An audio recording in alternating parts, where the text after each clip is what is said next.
You always have to be wary of those companies that quietly buy up smaller companies to make themselves larger and larger while nobody is noticing. This is Nexstar Media Group. I hadn't even heard of a Nexstar Media Group, but they own 200 local media stations around America. Stations that are affiliates to ABC, CBS, Fox, NBC, and even broadcasts like News Nation and the CW. So naturally, they don't have enough money and power. They want more. In August, Nexstar Media Group announced that it wants to buy Tenga, which is another media company that owns a lot of other local news stations. If that merger went through, Nexstar Media Group would own over 50% of the media stations in the US. This is bad for multiple reasons. One being the lack of independence for those news stations to put out true information. If one company owns the majority of the media, then they can just put out whatever information that they want the people to know, not what is actually true. And we've seen this play out over the years, where reporters and news broadcasters will say the same things verbatim. They'll use the exact same words to convey the same message. At one point, a couple of years ago, it was darn near scary because it was word for word. Do you guys remember seeing that? And it wasn't in just one location in one state where everybody said the same thing. It was in multiple locations in multiple states. The reason for that is because those news stations were all owned by the same people and they were all given the same exact script to read. This is dangerous for a time right now where the conservative right are literally cheering on the times of the 1930s, and they want to take us back there. They are not only politically conservative, but they have been known to give their money to right-wing politicians for quite a while. So this company is on the wrong side of history at this particular time, which explains why it didn't take too much elbow bending when Brendan Kerr went in that interview and said something to the effect of, yeah, the news stations will lose their licensing if they don't do something about Jimmy Kimmel. Or when Brandon Kerr mentioned something about the easy way or the hard way when it came to canceling Jimmy Kimmel because of something that he said about Bone Spurs that Bone Spurs didn't like. Brendan Kerr is the chair of the SEC.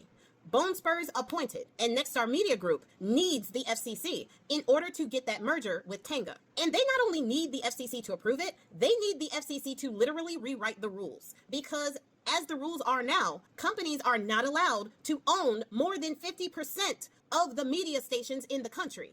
But if this merger goes through, they would. But that is something that Bone Spurs and his administration want. If they can own the media, then they can own the thought processes of the people.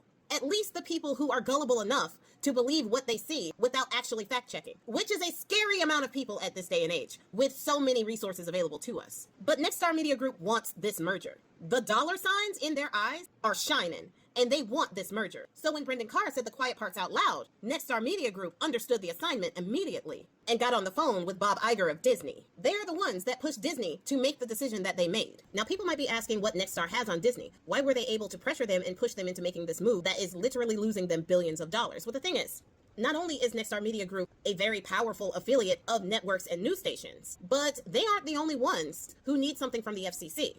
Disney does as well. Disney is looking for approval for a major NFL deal, as well as a merger with the streaming company Fubo. So they need the FCC for that. So I'm not sure, but those things might have come up in conversation when they were talking about suspending Kimmel.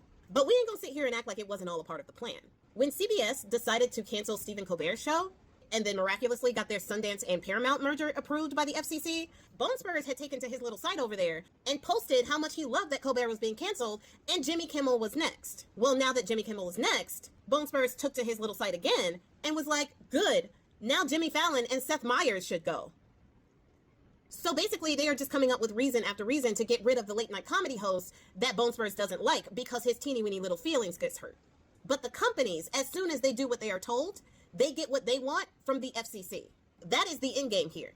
And it comes at the expense of our constitutional right of free speech. I did a video the other day about how democracies meet their end. And a lot of that is because people don't realize how powerful they are.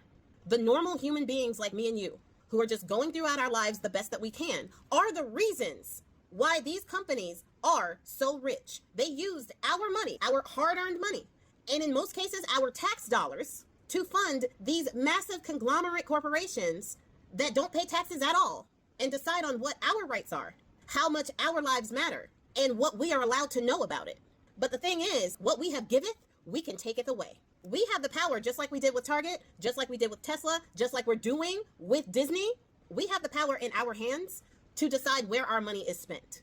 And unlike the 1930s, we actually have the internet and the ability to mobilize. So in all honesty, our fate is up to us. Where we spend our money is up to us. How we decide to use our hard-earned dollars is up to us. They don't seem to understand that, but they will understand when that money dries up. It seems like they need to be reminded who holds the real power in this country, and it's the people.